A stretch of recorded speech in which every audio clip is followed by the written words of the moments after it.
Alright, Bill Tierney here with Virtual Homes Real Estate. Just wanted to go over the top 5 reasons your lender will accept a short sale or want to do a short sale with you in Massachusetts. Reason is, in a recent article in the New York Times, said that there's banks right now own 870,000 pieces of property. Remember, that's not their business. They're not property owners. Banks are lenders. That's what they do.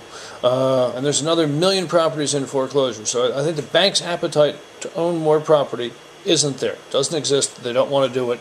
And they, because of that, can be more willing to do what they can to keep the properties from ending up on their books, perhaps doing a short sale. I have another video out that you can see on why you should do a short sale, and maybe you can take a look at that. But top reason, as I said, they own too much real estate. 870,000 pieces of property.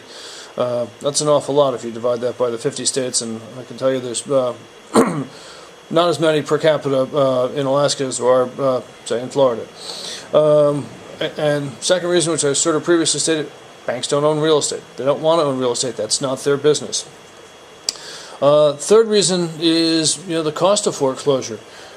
If you take a property owner who borrowed $300,000 and his property is worth $250,000, you might be thinking, well, why would the bank be willing to take a $50,000 loss? But there's a cost of foreclosure. They got to go to court, all the filings, take the title, retitle the property.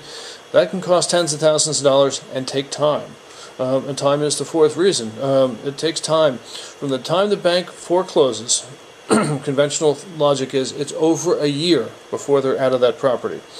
Meaning they're going to foreclose, get title to it, find a broker, find time to market it, find a buyer, get that transaction closed.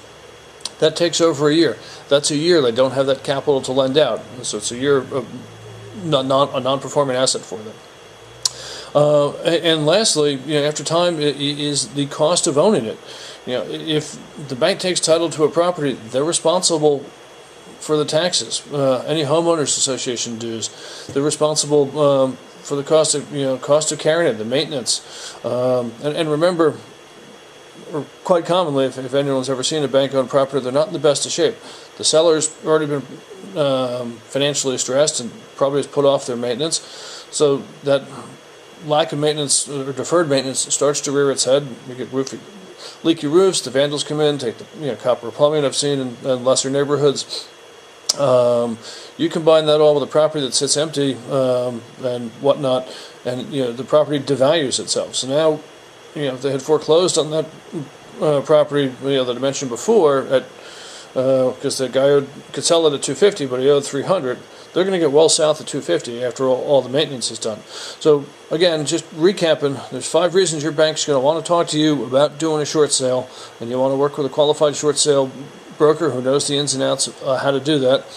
Is banks own too much property as it is right now. They don't want to own real estate. It's number 2. 3, you got the cost of foreclosure, just the legal costs and the process itself. Number 4 is the time that it takes to get it done, and number 5, is the cost of owning the real estate and maintaining it and repairing it until they can find a buyer, which, as we said, could be over a year. So I hope that's helpful information. I've got a lot of information about doing a short sale on my website, massforeclosurehelp.com. Again, that's massforeclosurehelp.com, and more information about myself on williamtierney.net.